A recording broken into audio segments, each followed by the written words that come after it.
বিরোধী রাজনীতির সাথে জড়িত থাকার কারণে গেল বছরের নভেম্বরে সাদা পোশাকে তুলে নেওয়া হয় ছাত্রদল নেতা আমানুল্লাহ আমানকে। ৩ দিন অচেনা জায়গায় রেখে করা হয় পাশবিক নির্যাতন। ঝুলিয়ে পেটানোর পাশাপাশি প্লাস দিয়ে উপড়ে ফেলা হয় ৮টি নখ। পরে পুলিশ হত্যা মামলায় গ্রেপ্তার দেখিয়ে ৩ দফায় ১৯ দিন রিমান্ডে এনে আবারও করা হয় নির্যাতন। এমনই রাষ্ট্রীয় নিপীড়নের চিত্র তুলে ধরছেন রফিকুল ইসলাম, ছবি তুলেছেন জহুরুল ইসলাম। শিয়া বাটার ও ভিটামিন ই সমৃদ্ধ lily glam beauty soap. Lily, always beautiful. টুপিটা পরে আমার এই যে বুড়ো আঙ্গুলটা ডান পায়ের আর কি, এটা প্লাস দিয়ে টান মারছে। কণ্ঠে যতটুকু জোর ছিল আমি একটা ওইভাবে চিৎকার দিছে। এভাবেই আয়নাঘরের নির্যাতনের বিভীষিকাময় বর্ণনা দিচ্ছিলেন ছাত্রদলের কেন্দ্রীয় সাংগঠনিক সম্পাদক আমানুল্লাহ আমান। ২০২৩ সালের ৪ নভেম্বর রাজধানীর মহাখালী থেকে তুলে নেওয়া হয় ছাত্রদলের ঢাকা বিশ্ববিদ্যালয় শাখার সাবেক সাধারণ সম্পাদক ও তৎকালীন কেন্দ্রীয় ছাত্রদলের যুগ্ম সাধারণ সম্পাদক আমানকে। গাড়িতে তুলে জমটপি পরিয়ে নেওয়া হয় অচেনা স্থানে। এরপর টানা ৩ দিন আর দিনের আলো দেখেননি তিনি।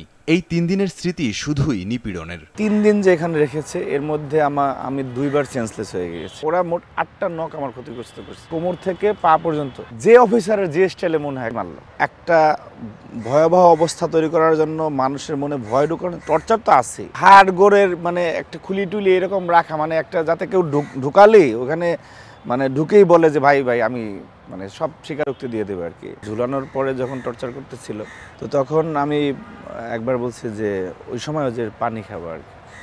তো একজন আরেকজনকে বলছে যে মুখ খারাপ করে যে ওরে প্রসাব দে।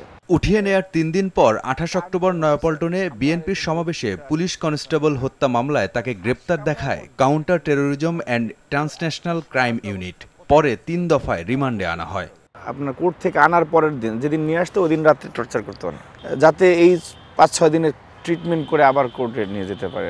বিচারক তার খাস কামরায় আমাকে এসে একটা গুন্ডা স্টাইলে বললো যে সাইন কর, আমি এই হত্যাকাণ্ড ঘটিয়েছি, এটার একটা বর্ণনা ওখানে। পরে এরকম ধৈরা ওই আমি যেভাবে আমান লেখে এভাবে, তখন একটা রাষ্ট্র কতটা পচে গিয়েছিল এটা আমি সামনে থেকে কিছুটা দেখেছি। ৩ মাসেরও বেশি সময় পর কারাগার থেকে জামিনে মুক্তি পান আমান।